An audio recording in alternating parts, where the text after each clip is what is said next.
Hello, I'm Lindsay Elson-Jones, and today I'd like to talk to you about jet and shale. The term jet has been used over the years to refer to any material that is black and can take a shine.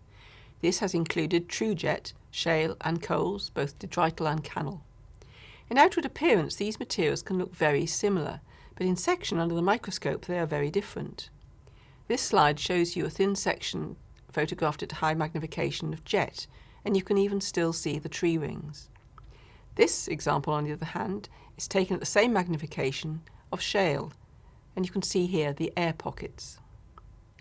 It has become increasingly important that artefacts made from these different materials are accurately identified, both to aid their long-term conservation and assess their significance for Roman Britain. For definitions of the various black materials and their identification, see the Roman Finds Group datasheet number 2, jet, shale and other alloyed materials.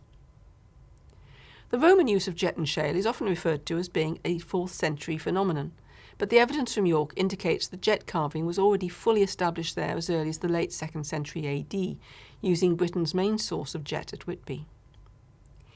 In Roman Britain, black materials were used mostly for jewellery, but some practical artefacts such as spindles, spindle whorls and knife handles were made. A few jet knife handles have been found, as in this example.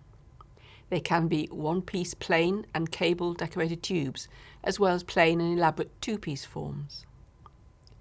3 types of oval pendant are known, all with tubes across the upper edge for suspension.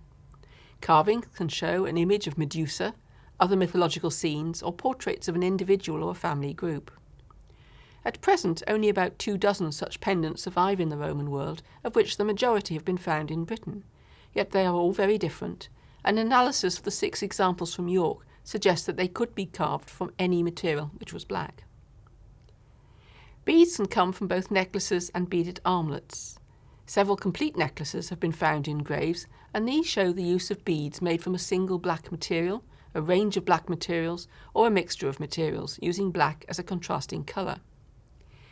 The usual bead types are known, but particularly complex beads cut with notches on each face so that every bead fits tightly into its neighbour to form a rope effect are known from York and Chelmsford. Armlets have been found made from simple globular beads like this one, but are most commonly of a form best described as segmental wedges. These are graded in width and thickness so they can fit snugly round the wrist, and these can be told from ordinary beads by the fact that they usually have 2 holes. One-piece armlets can either be plain or decorated, and here we have a plain example with just 2 lines of decoration made of shale.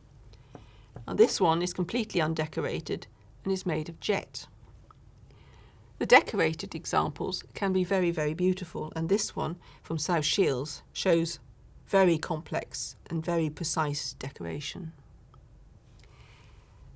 Annular armlets of rectangular section but with an octagonal outer shape and circular inner face can be divided into those with horizontal grooves which run around the face and those where the grooves are confined to the flat planes. This type seems to have been confined to production in jet, possibly because the other materials are prone to splitting when carved against the grain. Simpler forms of decoration include regularly spaced dot and ring motifs and longitudinal grooves, but do look out for traces of applied gold decoration, either in the form of gold wire wrapped round cabled armlets or gold leaf on beads and armlets. Jet and cannel were popular materials for finger rings in the Roman period, like this one here. But neither material seems to have attracted the attention of intaglio cutters. Most of the finger ring types ape metal rings.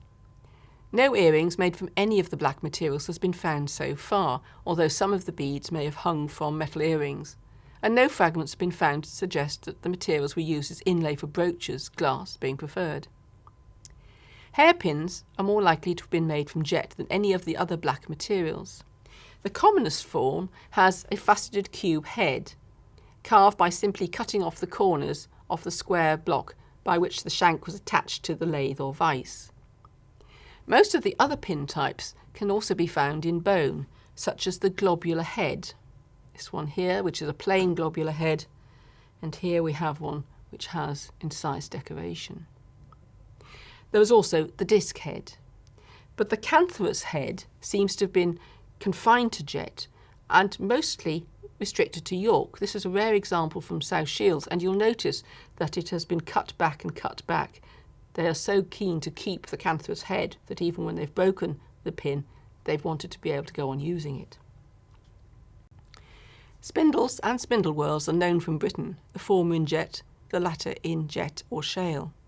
The whorls come in two types. The globular, which is usually of shale, tends to have a southern distribution and appears to continue an Iron Age tradition, whilst the flat disc type, which is common on the military frontier and can be decorated with incised concentric rings on both faces and grooves on the walls. Jet was rarely used for inlay in the Roman period. This example from Wyke Bonhunt is an exception. Shale, on the other hand, was widely used for complete trays and the small circular three-legged tables which are depicted on tombstones of the period, as well as lathe-turned plates, bowls and small turned boxes such as at Thetford. Despite the fact that artefacts made from black materials are obviously attractive, and it might be thought that no further reason for their manufacture and purchase need to be sought, it is clear that jet in particular had a magical significance for the Romans, particularly for women. There are also suggestions that it may have had an association with both Christianity and the worship of Bacchus.